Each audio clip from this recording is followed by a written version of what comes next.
So thanks for watching another video. Today we're going to be installing a brand new radiator. It is fully built 3-core, so it's an upgrade. We're just going to be taking the old one out, putting the new one in. I've got new pipes for it, and obviously new coolant, and an additive that you need for these older diesels. So I'm just going to be running through how to do it, what tools you'll need, and yeah, it does need doing because this radiator's cracked and it leaks out all the time, so it's a fix and modify. So let's jump right into it.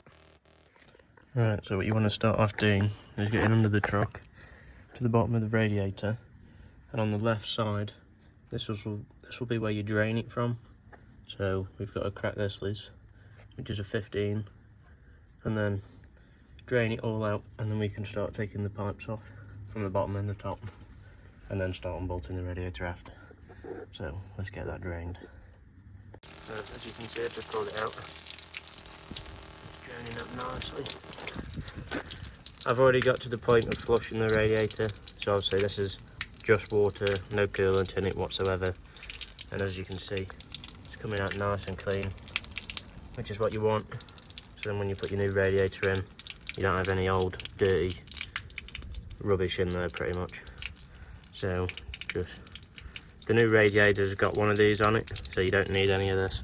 So what I'm going to do to make life easier is just take off the air intake, so I can get to everything a lot better.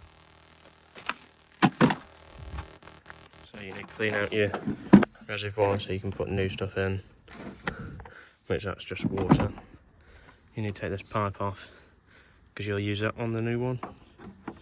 You need to take all your fan housing off and then attach it to the new one, but you do that at the end. So I'm just going to start by taking these pipes off and getting them out of the way.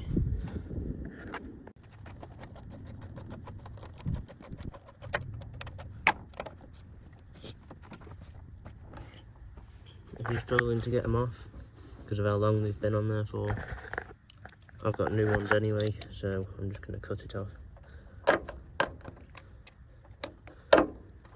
and then just replace it with a new one.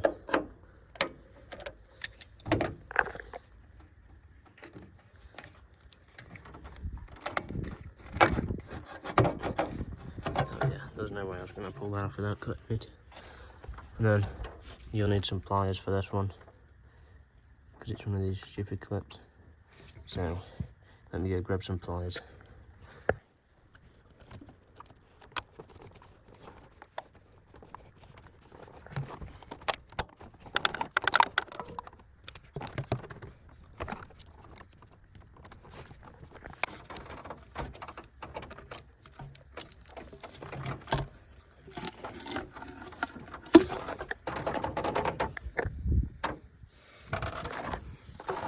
Right, just like that. Got the old one off. I'd cut it off because it's been on there for God knows how long, so don't need that anymore. But yeah, look at that, filthy. So next we're going to take this fan housing off. So we're going to need a 10mm. There's one there, there's one further down there, and then there'll be one right at the end. And same on this side. As you can see, one there, one there. So let's take this off. I was wrong, it is a 8mm, not a 10mm, to get the fan housing off.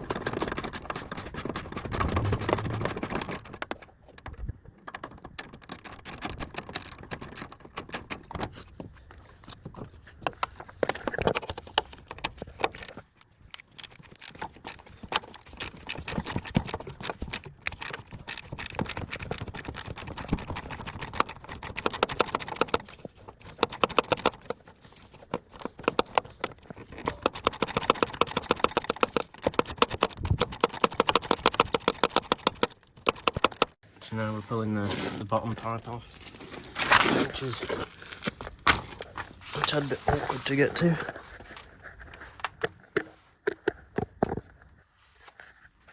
Right here.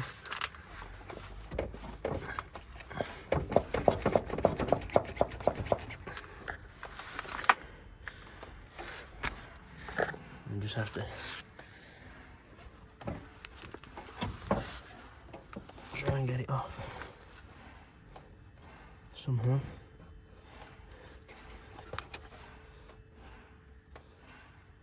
You might have to loosen the clip more.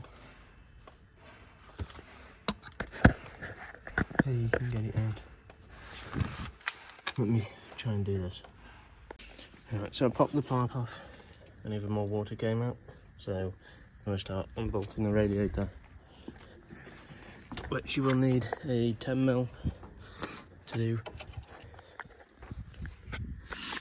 So I've got my 10mm, and it's just these ones here. A bit awkward to get to, but once you get them, you should be okay.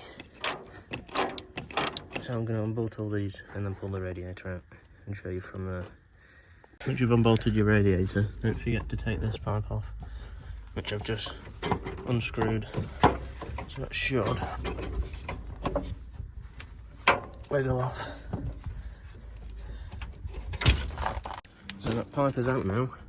It's just draining the last bit of the water. Everything's unbolted, so I can lift it out and then get ready for the new one to go in. So let me give that a go. Right, I've got the old one out. Definitely not a one-man job because that is heavy. The new one's a lot lighter as it is more of a performance one.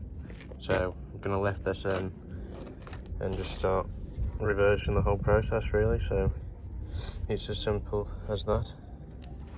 But yeah, so let me start putting all this back together and I'll show you what it's like when it's done.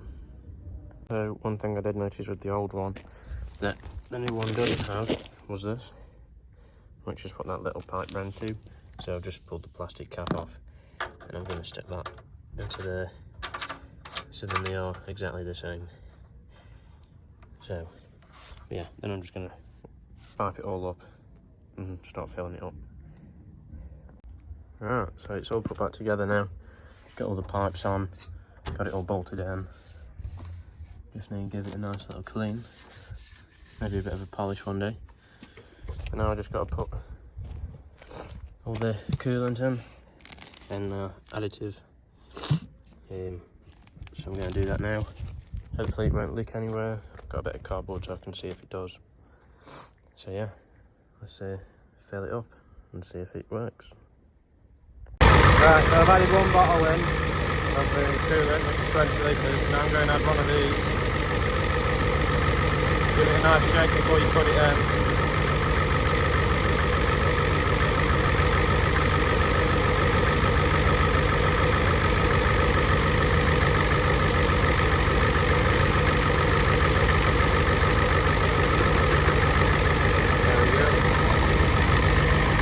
Got it running to get all the air bubbles out of the system.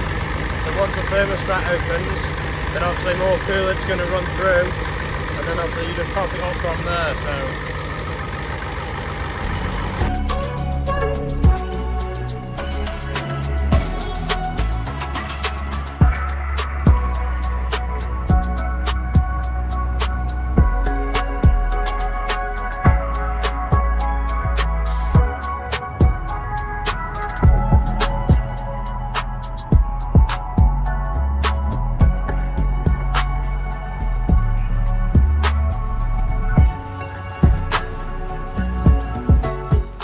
that's it. The radiator's fully done. It's been in for a good couple of weeks now. I had no leaks, no issues, absolutely nothing. Temperature on it has been absolutely spot on. So yeah, and it looks very nice. Just need to give it a good polish once it's cooled down. But yeah, it's like the shiniest thing in this engine bay now. So yeah, hopefully this video somewhat helps you if you're doing it on your own or not. If you are, then send me photos or put a link in the comments below of the video you've done or whatever. or hit me up on Instagram and show me all the photos and videos or any questions you have. But yeah, I'll put a link in the description below for where I got this radiator from. It's from Rock Auto, so you should be able to find anything you need on there for these trucks or any other truck that you've got, whatever spec it is, you can find everything on there. So yeah, thanks for watching.